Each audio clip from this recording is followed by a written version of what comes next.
पण इथे जर तुम्ही योग्य लोक बसवले नाहीत, या ठिकाणी जर तुम्ही असे लोक बसवले की आलेला पैसा हा ते जर घरी घेऊन गेले, जनतेच्या विकासाच्या ऐवजी त्यांनी जर स्वतःचे मसले उभे केले, तर आपण किती पैसे दिले तरी या ठिकाणी फायदा होणार नाही।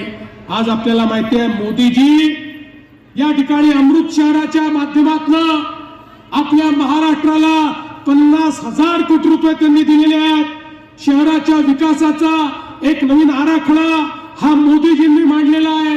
हा आराखडा भिवंडीमध्ये न्यायचा असेल तर त्या ठिकाणी त्याच विचाराचा महापौर आणणं हे देखील क्रमप्राप्त आहे।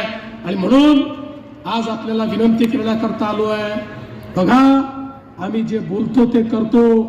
विधानसभेच्या निवडणुकीमध्ये आपल्या सगळ्यांच्या आशीर्वादाने एक प्रचंड मोठं बहुमत आम्हाला मिळालं।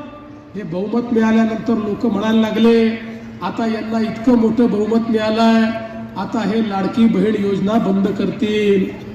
1 वर्षापेक्षा जास्त काळ गेला पण लाडकी बहीण योजना बंद झाली नाही। आणि जोपर्यंत तुम्हाला सांगतो बहिणींनो, जोपर्यंत तुमचा देवाभाऊ मुख्यमंत्री आहे लाडकी बहीण योजना कधीच बंद होणार नाही। पण आता आमच्या लाडक्या बहिणींना केवळ लाडकी बहीण ठेवायचं नाही आहे, आता लाडक्या बहिणींना आपल्याला लखपती दीदी बनवायचं आहे। लखपती दीदी महाराष्ट्रामध्ये 50 लाख लाडक्या बहिणी लखपती दीदी झाल्यात। पुढच्या 4 महिन्यात हा आकडा एक। पहिल्यांदा तर मी तुमचं कौतुक करतो, निवडणुकीच्या सुरुवातीलाच तुम्ही सिक्सर मारलाय। 6 नगरसेवक बिनविरोध भिवंडीकरांनी महायुतीचे निवडून दिलेले आहेत। आज खरं म्हणजे आपण बघितलं इतर पक्षांची अवस्था काय आहे। आता या ठिकाणी समाजवादी पार्टीचे जे आमदार आहेत ते म्हणतात मला तिकीट मिळाले नाही म्हणून त्यांनी त्यांचे लोक काँग्रेसकडून उभे केले आहे, व काँग्रेसचे लोक अजून 3ऱ्या पक्षात उभे झाले आहे, 3ऱ्या पक्षाचे 4थ्या पक्षात उभे झाले आहेत। या सगळ्यांनी खिचडी केली आहे। पण हे सगळे निवडणूक भिवंडीच्या विकासाकरता लढत नाही, यांच्याकरता भिवंडी एक असं एटीएम आहे की ज्यातनं रोज यांना पैसा कमवता येतो, म्हणून यांना भिवंडीची सत्ता हवी आहे। पण इथे जर तुम्ही योग्य लोक बसवले नाहीत, या ठिकाणी जर तुम्ही असे लोक बसवले की आलेला पैसा हा ते जर घरी घेऊन गेले, जनतेच्या विकासाच्या ऐवजी त्यांनी जर स्वतःचे मसले उभे केले, तर आपण किती पैसे दिले तरी या ठिकाणी फायदा होणार नाही। आज आपल्याला माहिती आहे मोदीजी या ठिकाणी अमृत शहराच्या माध्यमातून आपल्या महाराष्ट्राला 50,000 कोटी रुपये त्यांनी दिलेले आहेत। शहराच्या विकासाचा एक नवीन आराखडा हा मोदीजींनी मांडलेला आहे। हा आराखडा भिवंडीमध्ये न्यायचा असेल तर त्या ठिकाणी त्याच विचाराचा महापौर आणणं हे देखील क्रमप्राप्त आहे। आणि म्हणून आज आपल्याला विनंती करण्याकरता आलो आहे, बघा आम्ही जे बोलतो ते करतो। विधानसभेच्या निवडणुकीमध्ये आपल्या सगळ्यांच्या आशीर्वादाने एक प्रचंड मोठं बहुमत आम्हाला मिळालं। हे बहुमत मिळाल्यानंतर लोक म्हणायला लागले आता यांना इतकं मोठं बहुमत मिळालंय, आता हे लाडकी बहीण योजना बंद करतील।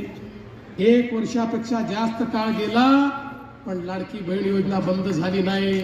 आणि जोपर्यंत तुम्हाला सांगतो बहिणींनो, जोपर्यंत तुमचा देवाभाऊ मुख्यमंत्री आहे लाडकी बहीण योजना कधीच बंद होणार नाही। पण आता आमच्या लाडक्या बहिणींना केवळ लाडकी बहीण ठेवायचं नाही आहे, आता लाडक्या बहिणींना आपल्याला लखपती दीदी बनवायचं आहे। लखपती दीदी महाराष्ट्रामध्ये 50 लाख लाडक्या बहिणी लखपती दीदी झाल्यात। पुढच्या 4 महिन्यात हा आकडा 1 कोटीपर्यंत पोहोचणार आहे। आता भिवंडीच्या जनतेने महायुतीला निवडून दिल्यानंतर महेशजी, कपिलजी आणि मंचावरच्या सर्व नेत्यांची जबाबदारी आहे माझ्या लाडक्या बहिणींना केवळ लाडकी बहीण ठेवू नका, भिवंडीच्या माझ्या लाडक्या बहिणींना लखपती दीदी बनवायची जबाबदारी ही मी तुमच्यावर देऊन जातोय, या महानगरपालिकेवर देऊन जातोय। बंधू भगिनींनो, मी फार वेळ आपला घेणार नाही, पण भिवंडी हे बदललेलं भिवंडी पाहायचं असेल, एक आधुनिक भिवंडी पाहायचं असेल तर तुम्ही सुरुवात चांगली केली आहे, षटकार मारलाय, आता थांबू नका. 15 तारखेला तुम्ही मतदान केंद्रावर जा, त्या ठिकाणी 4-4 मतं द्यायची आहेत. गेल्यानंतर मशीनवर ज्या ठिकाणी कमळ किंवा धनुष्यबाण दिसेल तिथलं बटन दाबा, दुसरा विचार करू नका. 15 तारखेला कमळाचा आणि धनुष्यबाणाचा विचार तुम्ही करा. 16 तारखेपासून 5 वर्ष तुमचा विचार आम्ही करू, तुमची काळजी आम्ही घेऊ, हा विश्वास तुम्हाला देतो आणि माझं बोलणं संपवतो. धन्यवाद. जय हिंद, जय महाराष्ट्र.